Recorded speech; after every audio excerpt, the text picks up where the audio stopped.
ಕಳ್ಯಾಳ ಗ್ರಾಮದ ಎಲ್ಲ ಗುರು ಹಿರಿಯರಲ್ಲಿ ನಮಸ್ಕರಿಸುತ್ತಾ ಶ್ರೀ ಬೀರಲಿಂಗೇಶ್ವರ ದೇವರನ್ನು ಮನದಲ್ಲಿ ನೆನೆಯುತ್ತಾ ಶ್ರೀ ಮಾಲ್ತೇಶ್ ಮೈಲಾರಲಿಂಗ ದೇವರನ್ನು ಕೂಡ ಮನದಲ್ಲಿ ನೆನೆಯುತ್ತಾ ಈ ಒಂದು ಬೀರೇಶ್ವರ ಜಾತ್ರಾ ಮಹೋತ್ಸವದ ಅಂಗವಾಗಿ ಶ್ರೀ ರೇವಣಸಿದ್ದೇಶ್ವರ ಪುರಾಣ ಮಹೋತ್ಸವದ ಈ ಒಂದು ಕಾರ್ಯಕ್ರಮದ ದಿವ್ಯ ಸಾನ್ನಿಧ್ಯ ವಹಿಸಿದಂತ ವೇದಮೂರ್ತಿ ಪರಮ ಪೂಜ್ಯ ಅಮರೇಶ್ವರ ಗುರುಗಳ ಪಾದಗಳಿಗೆ ಭಕ್ತಿಪೂರ್ವಕ ನಮಸ್ಕಾರಗಳನ್ನು ಅರ್ಪಿಸುತ್ತಾ ಅದೇ ರೀತಿಯಾಗಿ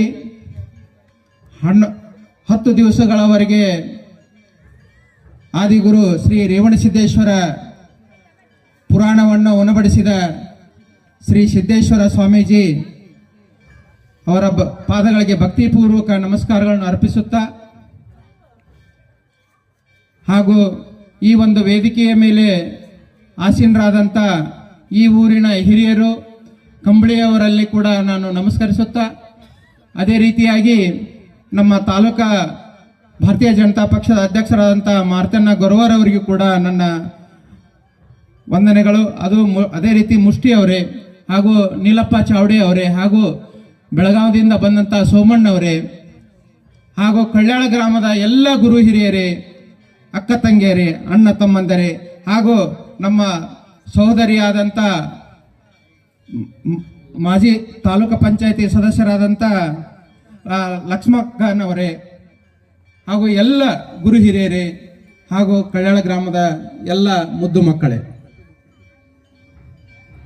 ಬಂಧುಗಳೇ, ಈಗಾಗಲೇ ಚಾವಡಿ ವಕೀಲರು ಹೇಳಿದರು, ನಾವು ಮನುಷ್ಯರಾಗಿ ಹುಟ್ಟಿದ್ದೇವೆ, ನಾವು ಮನುಷ್ಯರಾಗಿ ಬದುಕಬೇಕು, ಎಲ್ಲರನ್ನೂ ಪ್ರೀತಿ ವಿಶ್ವಾಸದಿಂದ ಕಾಣಬೇಕು ಅನ್ನತಕ್ಕಂಥ ಮಾತುಗಳನ್ನ ಹೇಳಿದರು. ಅದೇ ರೀತಿಯಾಗಿ ಸೋಮಣ್ಣವರು ಕೂಡ ಹೇಳಿದರು, ನೋಡಿ ನಮ್ಮ ಮಕ್ಕಳಿಗೆ ಒಳ್ಳೆಯ ಸಂಸ್ಕಾರ ಕೊಡ್ರಿ, ಅವ್ರಿಗೆ ಒಳ್ಳೆಯ ಶಿಕ್ಷಣವಂತರಾಗಿ ಮಾಡ್ರಿ, ಗುರು ಹಿರಿಯರಿಗೆ ಭಕ್ತಿಯನ್ನ ಸಲ್ಲಿಸುವ ಒಂದು ನಿಟ್ಟಿನಲ್ಲಿ ಮಕ್ಕಳಿಗೆ ಬೆಳೆಸ್ರಿ ಅನ್ನತಕ್ಕಂಥ ಮಾತನ್ನು ಕೂಡ ಸೋಮಣ್ಣವರು ಹೇಳಿದರು. ಬಂಧುಗಳೇ, ಈಗ ಸೋಮಣ್ಣವರು ಹೇಳಿದ ಹಾಗೆ ನಾವು ಈ ಭೂಮಿ ಮೇಲೆ ಹುಟ್ಟಿದೀವಿ, ಎಷ್ಟು ದಿವಸ ಇರ್ತೀವಿ ಏನೋ ನಮಗೆ ಗೊತ್ತಿಲ್ಲ.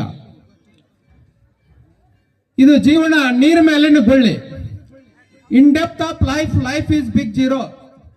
ಆಳವಾಗಿ ನಾವು ಜೀವನವನ್ನು ವಿಚಾರ ಮಾಡಿದಾಗ ಏನೂ ಇಲ್ಲ, ಜೀರೋ, ಸೊನ್ನೆ.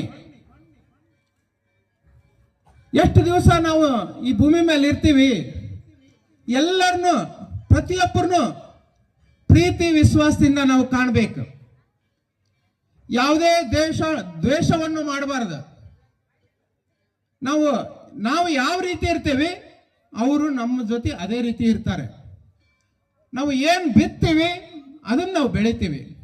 ನಾವು ಒಳ್ಳೇದು ಮಾಡಿದ್ರೆ ನಮಗೆ ಒಳ್ಳೇದಾಗತ್ತೆ. ನಾವು ಒಬ್ಬರಿಗೆ ಕೆಟ್ಟದ್ದನ್ನು ಬಯಸಿದ್ರೆ 10 ಜನ ನಮಗೆ ಕೆಟ್ಟದ್ದು ಬಯಸ್ತಾರೆ. ಹಾಗಾಗಿ ಜೋಳ ಬಿತ್ತಿದ್ರೆ ಗೋಧಿ ಬೆಳೆಯಕ್ಕಾಗಲ್ಲ, ಗೋಧಿ ಬಿತ್ತಿ ಜೋಳ ಬೆಳೆಯಕ್ಕಾಗಲ್ಲ. ಹಾಗಾಗಿ ನಾವು ಎಷ್ಟು ಸಾಧ್ಯ ಐತಿ ಈ ಸಮಾಜದಲ್ಲಿ ನಾವು ಸಮಾಜಮುಖಿಯಾಗಿ ಹುಟ್ಟಿ ಬಂದ ಮೇಲೆ ಎಲ್ಲ ಮನುಷ್ಯ ಸಂಘಜೀವಿ, ಪ್ರತಿಯೊಬ್ಬರನ್ನು ಪ್ರೀತಿ ವಿಶ್ವಾಸದಿಂದ ಕಾಣಬೇಕಂತ ನಾನು ಹೇಳಕ್ ಇಷ್ಟಪಡ್ತೀನಿ ಬಂಧುಗಳೇ. ಅದೇ ರೀತಿಯಾಗಿ ಈಗಾಗಲೇ 9 ದಿವಸ ಆದಿಗುರು ಶ್ರೀ ರೇವಣಸಿದ್ದೇಶ್ವರರ ಪುರಾಣವನ್ನು ತಾವೆಲ್ಲ ಕೇಳಿದಿರಿ. ಶ್ರೀ ರೇವಣಸಿದ್ದರು ಅವರು ತಮ್ಮ ಸ್ವಾರ್ಥಕ್ಕಾಗಿ ದೇಶವನ್ನು ಸುತ್ತಲಿಲ್ಲ. ಅವರು ಈ ಸಮಾಜದಲ್ಲಿರ್ತಕ್ಕಂಥ ಅಂಕು ಡೊಂಕುಗಳನ್ನು ತಿದ್ದಲು, ಸಮಾಜದಲ್ಲಿರ್ತಕ್ಕಂಥ ದುಷ್ಟ ಗ್ರಹಗಳನ್ನು ನಿಗ್ರಹ ಮಾಡಲು ಇವತ್ತ ಇಡೀ ದೇಶಾದ್ಯಂತ ಪ್ರಯಾಣ ಬೆಳೆಸಿದ್ರು. ಕೆಲವು ಘಟನೆಗಳನ್ನು ನಾನು ಹೇಳಕ್ ಇಷ್ಟಪಡ್ತೀನಿ ಬಂಧುಗಳೇ. ಶ್ರೀ ರೇವಣಸಿದ್ದರು ಆಂಧ್ರ ಪ್ರದೇಶದ ಕೊಲ್ಲಿಪಾಕಿ ಅಂತಕ್ಕಂಥ ಲಿಂಗದ ಮುಖಾಂತರ ಉದ್ಭವ ಆದ್ರಂತಕ್ಕಂಥ ಪುರಾಣದಲ್ಲಿ ಮತ್ತು ಅನೇಕ ದಂತಕಥೆಗಳಲ್ಲಿ ಉಲ್ಲೇಖ ಮಾಡಿದ್ದುಂಟು. ಅವರು ಅಲ್ಲಿಂದ ದೇಶಾಂತರ ಹೊರಡ್ತಾರೆ. ದೇಶಾಂತರ ಹೊರಟು ಸಿದ್ದಾಪುರ ಅಂತಕ್ಕಂಥ ಗ್ರಾಮಕ್ಕೆ ಬರ್ತಾರೆ. ಮೂಲ ಹೆಸರು ಹೊರ್ತಿ. ಅಲ್ಲೇ ಸಿದ್ಧರು ಬಹಳ ಜನ ಇದ್ರು. ಆ ಸಿದ್ಧರನ್ನ ಸವಾರ ಮಾಡ್ತಕ್ಕಂಥ ಒಂದು ರಾಕ್ಷಸ ಮಹಿಳೆ ಕೂಡ ಇದ್ಲಲ್ಲೇ, ಮಾಳಮ್ಮ ಅಂತಕ್ಕಂಥಕಿ, ಮಾಯಿ ಮಾಳಮ್ಮ ಅಂತಕ್ಕಂಥಕಿ. ಆ ಒಂದು ದುಷ್ಟ ರಾಕ್ಷಸ ಮಹಿಳೆಯಿಂದ ಅಲ್ಲಿರ್ತಕ್ಕಂಥ ಸಿದ್ಧರು ರೋಸಿ ಹೋಗ್ಬಿಟ್ಟಿದ್ರು. ಏನಪ್ಪ ಹೆಂಗ್ ಮಾಡೋದು, ಇಲ್ಲಿ ಹೆಂಗ್ ಬದುಕೋದು, ನಾವು ನಮ್ಮನ್ನೆಲ್ಲ ಇದನ್ನ ಮಾಡ್ತಾ ಇದ್ದಾಳೆ ಅಂತಕ್ಕಂಥ ಒಂದು ಚಿಂತೆಗೀಡಾಗಿದ್ರು. ಆದ್ರೆ ಅಲ್ಲಿಗೆ ಶ್ರೀ ರೇವಣಸಿದ್ದೇಶ್ವರ ಬಂದು ಆ ಏನು ರಾಕ್ಷಸ ಏನಿದ್ಲಲ್ಲ ಮಾಳಮ್ಮ ಅಂತಕ್ಕಂಥಕ್ಕಿನ ಆಕೆಯಲ್ಲಿರ್ತಕ್ಕಂಥ ದುರ್ಗುಣಗಳನ್ನ ಹೊಡೆದೋಡಿಸಿ ಆಕಿನ್ನೂ ಕೂಡ ತನ್ನ ಶಿಷ್ಯಳನ್ನಾಗಿ ಮಾಡ್ಕೊಂಡಂತದ್ದು ಯಾರಾದ್ರೂ ಇದ್ರೆ ಅದು ಆದಿಗುರು ರೇವಣಸಿದ್ದೇಶ್ವರ ಅಂತ ನಾ ಹೇಳಕ್ ಇಷ್ಟಪಡ್ತೀನಿ ಬಂಧುಗಳೇ. ಅದೇ ರೀತಿಯಾಗಿ ಮುಂದೆ ಸೊಲ್ಲಾಪುರಕ್ಕೆ ಹೋಗ್ತಾರೆ. ಸಂಕ್ಷಿಪ್ತವಾಗಿ ಹೇಳಕತ್ತೀನಿ ನಾನು. ಸೊಲ್ಲಾಪುರಕ್ಕೆ ಹೋಗ್ತಾರೆ. ಸೊಲ್ಲಾಪುರದಲ್ಲಿ ಹೋದಂತ ಸಂದರ್ಭದಲ್ಲಿ ಭಕ್ತರು ರೇವಣಸಿದ್ದೇಶ್ವರನ ಪಲ್ಲಕ್ಕಿ ಮೇಲೆ ಉಜ್ಜಂಬನೆಯಿಂದ ಮೆರವಣಿಗೆ ಮಾಡ್ತಿರ್ತಾರೆ ಇಡೀ ಗ್ರಾಮದಲ್ಲಿ. ಅಂದ್ರೆ ಸೊಣ್ಣಲಿಗೆ, ಹಿಂದಿನ ಸೊಣ್ಣಲಿಗೆ, ಇವತ್ತಿನ ಸೊಲ್ಲಾಪುರ ಮೆರವಣಿಗೆಯನ್ನ ಮಾಡ್ತಿರ್ತಾರೆ. ಮೆರವಣಿಗೆಯನ್ನ ಮಾಡ್ತಕ್ಕಂಥ ಸಂದರ್ಭದಲ್ಲಿ ಸಡನ್ ಆಗಿ ಇಲ್ರಪ್ಪ ನಿಲ್ಸ್ರಿ, ನಾನು ಇಳಿಬೇಕು ಅಂತಂದ ಪಾದರಕ್ಷೆಗಳನ್ನ ಅಲ್ಲೇ ಬಿಟ್ಟು ಕೆಳಗಿಳಿತಾರೆ. ಕೆಳಗಿಳಿದು ಸೀದಾ ಒಂದು ಭಕ್ತರ ಮನೆಗೆ ಹೋಗ್ತಾರೆ. ಒಕ್ಕಲ್ತನ ಮಾಡ್ತಕ್ಕಂಥ ಏನು ಸಿದ್ದರಾಮೇಶ್ವರ ಅನ್ನತಕ್ಕಂಥ ಹೆಸರು ಕೇಳಿದಿರಿ ನೀವು. ಶ್ರೀ ಸಿದ್ದರಾಮೇಶ್ವರರ ತಂದೆ ತಾಯಿ ಮನೆಗೆ ಹೋಗ್ತಾರೆ. ಸಿದ್ದರಾಮೇಶ್ವರ ತಂದೆ ತಾಯಿಗೆ ಮುದ್ದುಗೌಡ ಮತ್ತು ಸುಗ್ಗಲಮ್ಮ ಅವ್ರಿಗೆ ಮಕ್ಕಳಾಗಿರಂಗಿಲ್ಲ. 60 ವರ್ಷ ಆಗಿರ್ತೈತಿ ಸುಗ್ಲಮ್ಮಗ. ಮಕ್ಕಳಾಗ್ಲಾರ್ದಂತ ಸಂದರ್ಭದಲ್ಲಿ ಅವ್ರ ಮನೆಗೆ ಹೋಗಿ ಆ ತಾಯಿಗೆ ಆಶೀರ್ವಾದ ಮಾಡ್ತಾರೆ. ರೇವಣಸಿದ್ದೇಶ್ವರರು ನಿನಗೆ ಮುಂದ ವಿಭೂತಿ ಧರಿಸ್ತಕ್ಕಂಥ ಒಬ್ಬ ಪವಾಡ ಪುರುಷ ಹುಡ್ತಾನೆ, ಇಡೀ ಜಗತ್ತನ್ನ ಕಲ್ಯಾಣ ಮಾಡೋಕ್ಕೋಸ್ಕರ ಬರ್ತಾನೆ ಅಂತಕ್ಕಂಥ ಆಶೀರ್ವಾದವನ್ನು ಮಾಡಿ ಹೋದಂತ ಸಂದರ್ಭದಲ್ಲಿ ಅವಾಗ ಸಿದ್ದರಾಮೇಶ್ವರ ಹುಡ್ತಾರೆ, ಜನ್ಮ ತಾಳ್ತಾರೆ ಸಿದ್ದರಾಮೇಶ್ವರರು. ಅವರು ಕೂಡ 12ನೇ ಶತಮಾನದಲ್ಲಿ ಬಸವಣ್ಣವರ ಒಂದು ಏನು ಅನುಭವ ಮಂಟಪ ಇತ್ತು. ಆ ಅನುಭವ ಮಂಟಪದಲ್ಲಿ ಕೂಡ ಒಬ್ಬ ಪ್ರಮುಖ ವಚನಕಾರರು ಹೌದು, ಒಬ್ಬ ಮಹಾಪುರುಷರು ಹೌದು. ಅವರಿಗೆ ಅವ ಹುಟ್ಟಿದ ಮೇಲೆ ಮತ್ತೆ ಅವರು ಮುಂದೆ ಎಲ್ಲಿ ಸಾಗ್ತಾರಂದ್ರೆ ಕೊಲ್ಲಾಪುರಕ್ಕೆ ಹೋಗ್ತಾರೆ. ಕೊಲ್ಲಾಪುರಕ್ಕೆ ಹೋದಂತ ಸಂದರ್ಭದಲ್ಲಿ ಅಲ್ಲಿ ಗೋರಖನಾಥ ಅಂತಕ್ಕಂಥ ಒಬ್ಬ ಮಹಾ ವ್ಯಕ್ತಿ ಇರ್ತಾನೆ. ಅವ್ರಿಗೆ ಗೋರಖನಾಥನಿಗೆ 2 ಹೆಂಡರಿರ್ತಾರೆ, ಚಿಕ್ಕ ಲಕ್ಕಮ್ಮ ದೇವಿ ಮತ್ತು ದೊಡ್ಡ ಲಕ್ಕಮ್ಮ ದೇವಿ ಅಂತಕ್ಕಂಥವ್ರು. ಆ ಊರಲ್ಲಿ ಯಾವುದೇ ಭಿಕ್ಷಕರಿಗಾಗ್ಲಿ ಯಾವುದೇ ಸ್ವಾಮಿಗಳಿಗಾಗ್ಲಿ ಅವಕಾಶ ಇರಂಗಿಲ್ಲ. ಅಂತ ಸಂದರ್ಭದಲ್ಲಿ ಅವರು ಏನ್ ಮಾಡ್ತಾರೆ, ಗೋರಖನಾಥ ಯಾರೋ ನಮ್ಮ ಊರಿಗೆ ಒಬ್ಬರ ಭಿಕ್ಷಕ ಬಂದಿದ್ದಾನೆ, ಅವನ್ನ ಹಿಡಿದು ಅವನು ಕೈ ಕಟ್ ಮಾಡ್ರಿ ಅಂತಕ್ಕಂತ ಆದೇಶ ಮಾಡ್ತಾನೆ ಗೋರಖನಾಥ. ಅವಾಗ ಆ ಚಿಕ್ಕ ಲಕ್ಕಮ್ಮ ದೇವಿ ಮತ್ತು ಹಿರೇ ಲಕ್ಕಮ್ಮ ದೇವಿ ಏನ್ ಹೇಳ್ತಾರೆ, ಇಲ್ಲ ಸ್ವಾಮಿ, ಅವರು ಏನೋ ದೈವ ಭಕ್ತರಿದ್ದಂಗದರೆ, ಅವರು ದೈವ ಪುರುಷರಿದ್ದಂಗದರೆ ಅಂತಂದು ಹೇಳ್ತಾರೆ. ಹೇಳಿದಂತ ಸಂದರ್ಭದಲ್ಲಿ ಆದ್ರೂ ಅವ ಆದೇಶ ಮಾಡ್ತಾನೆ. ಆದೇಶ ಮಾಡಿದಾಗ ಮಣಿ ಮುಂದೆ ಬಂದು ನನಗೆ ಭಿಕ್ಷಾ ಕೊಡ್ರಿ ಅಂತಂದ್ರೆ ರೇವಣಸಿದ್ದರು ಅವ್ರ ಮಣಿ ಮುಂದೆ ಹೋಗಿ ಭಿಕ್ಷಾ ಬೇಡ್ತಾರೆ. ಅಂತ ಭಿಕ್ಷಾ ಬೇಡದಂತ ಸಂದರ್ಭದಲ್ಲಿ ಆ 2 ಖಡ್ಗ ಕೊಡ್ತಾನವ ಗೋರಖನಾಥ. 2 ಹೆಂಡ್ರ ಕೈಯಲ್ಲಿ ಆಚೆ ಕಡೆ ಒಬ್ರು ಈಚೆ ಕಡೆ ಒಬ್ರು ನಿಂತ ಕೈಯನ್ನ ಕಟ್ ಮಾಡಕ್ ಹೋಗ್ತಾರೆ. ಕೈಯನ್ನ ಕಟ್ ಮಾಡಕ್ ಹೋದಂತ ಸಂದರ್ಭದಲ್ಲಿ ಏನಾಗತ್ತಂದ್ರೆ ಆ ಖಡ್ಗ ನೀರಾಗಿ ಏನು ಆವಿಯಾಗಿ ಹೋಗ್ಬಿಡ್ತೈತಿ, ಕರಗಿ ಬಿಡ್ತೈತಿ.